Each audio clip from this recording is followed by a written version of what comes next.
Hey YouTube. So I got some lights and I got some brackets for the A pillar on my Jeep, and today we're going to be installing those.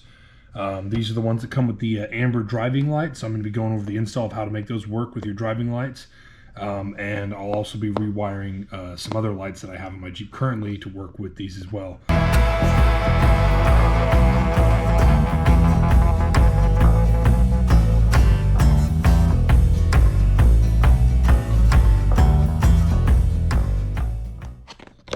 So let's start with the unboxing of the lights here. You see what this package comes with.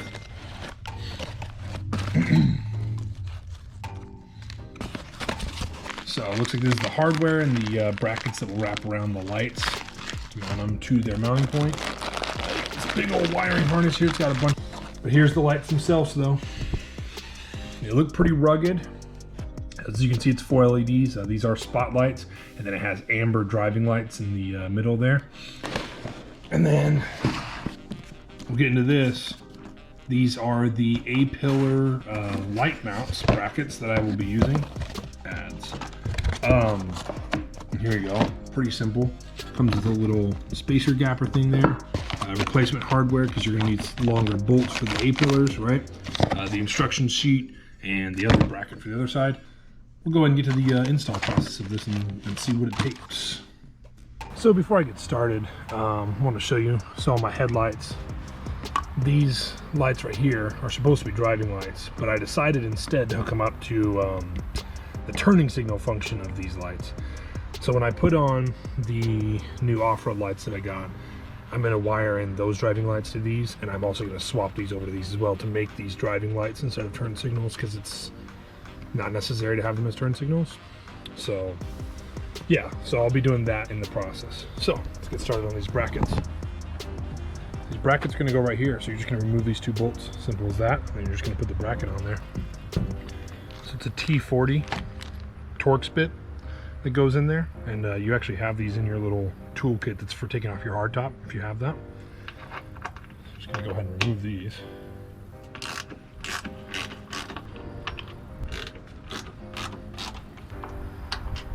I wouldn't throw these away, right? Because you might want to take these off and replace these or whatever.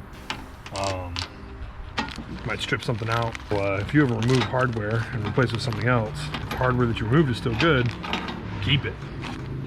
This is going to stick on there.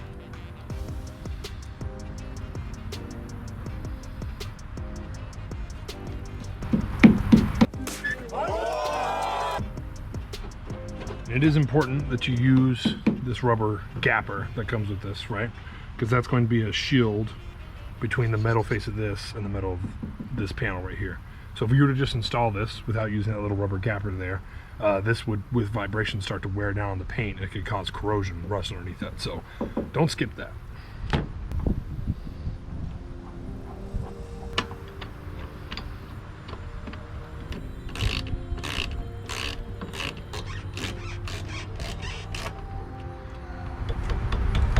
That's on there. So that's pretty simple. Let's do the exact same thing to the other side.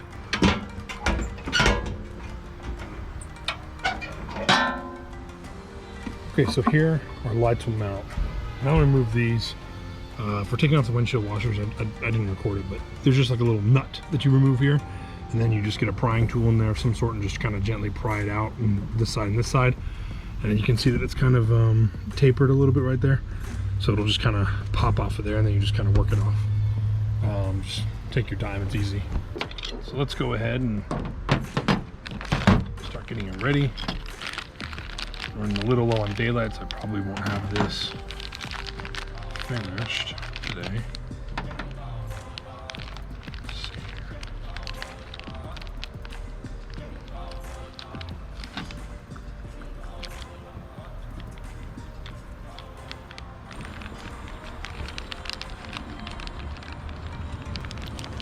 Let me get these out of this bag. All right. I should have 4 of these, right? Because this goes through here on both sides, one on both sides. So holding in my hand is the entire contents of the bag, and I only have 3. 1, 2, 3. But I have the 4 little lock rings that I need. And that's it. So that's a problem. Second problem, this is the post, right, that will go on the column mount. Stick down through it or up through it, and however we end up doing it.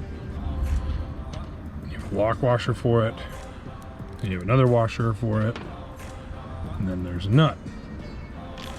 So going through the entire contents of the bag, once again, I only have one nut, and I need two. I've already checked around to make sure that I didn't drop them out of the bag on accident and stuff. They're not there. Several days later. Okay, so to pick up kind of where we left off, so I had to stop and wait for some more stuff to come in because the hardware kit that was sent with this was missing pieces. So I contacted Rough Country. They were able to just pull up my order number, see the exact piece that I ordered, and send me a whole new hardware set. So here's the bracket. The bracket has kind of a lean to it, so I'm going to have that facing the front of my Jeep. So I'm going to go on the light. So I'm going to show this the best I can. Go on the light like that.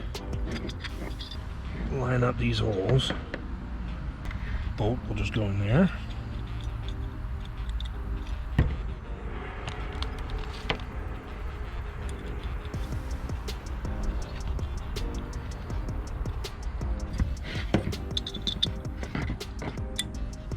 So there you go.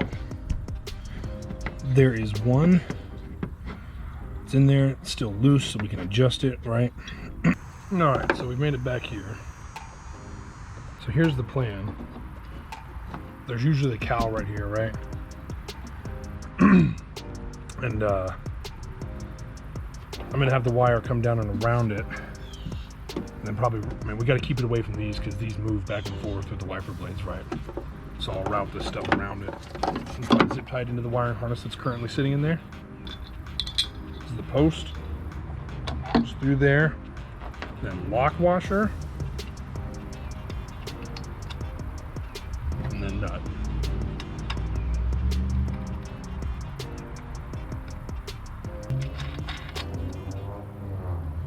Leave those loose. So I can still adjust this.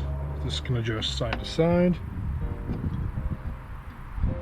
And I can adjust in and out, up and down. So we'll get all that stuff fine-tuned. So the point of me putting these on is that when I do night rides, all of my lights are on the front pointing straight forward. So this, I'm gonna have these lights pointing slightly outwards to just open up my peripheral view. Get this bug off my screen. Go away. And this wire is gonna go down through here somehow. And we'll do the other side as well. And then we'll just get into hooking up the harness. That's the easy part.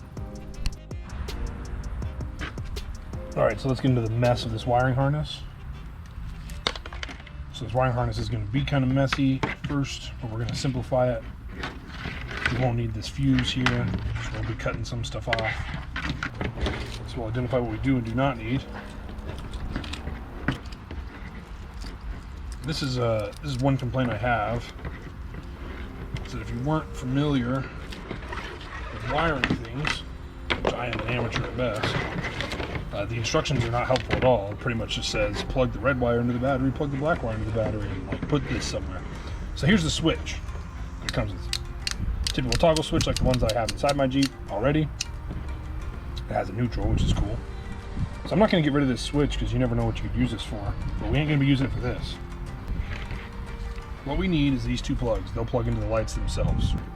So I'll show you kind of a mock-up, an idea of what we're going to do, and then we'll actually do it. So those wires are going to come down into this area. It's kind of dark. Anyways, like that. So these wires are going to come down to here. They're going to connect to the wiring harness. And all that wiring harness needs to do, I don't need all these extra plugs and switches and all that stuff, right? Because I just need that wiring harness to connect and come over to this. It's dirty. Come over to this, connect inside of here to this piece. So look at this mess. So I've unplugged the wires from the switch and I have gained a cool toggle switch. I don't know if I'll ever really need this, but don't throw stuff like this away. It's always nice to have. I will also be gaining this huge length of wire right here the cool little fuse block, which actually has a 30 amp fuse in it, which is the fuses that my controller box use already anyway, so I got a spare fuse. There's actually already a spare on there anyways. So really all we need out of this entire thing is these two runs right here. The way I like to do this is I like to not cut any excess wire off until I know that it is absolutely excess wire. It is much easier to remove wire than it is to add wire. There we go. So now all those will come apart. So this is the two that we need, but you'll notice that the ground wire also connects right there as well. So we're going to clip these and clip these.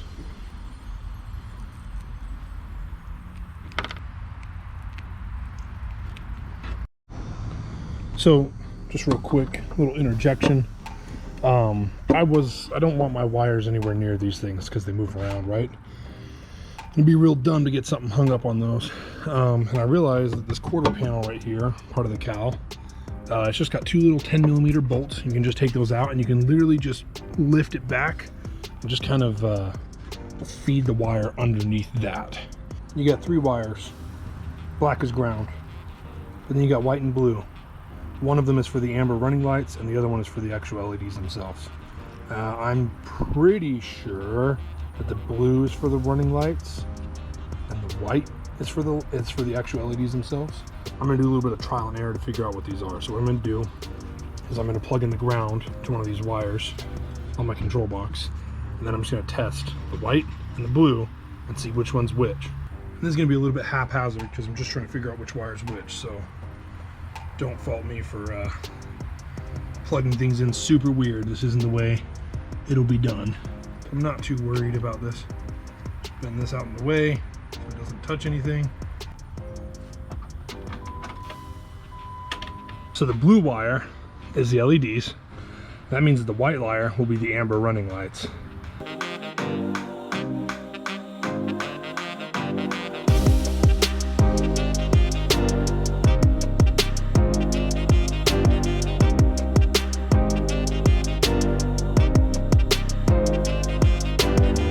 So it's all done. You can see the lights on there. The cable runs down behind that cowl, under here, into my my control box under the hood.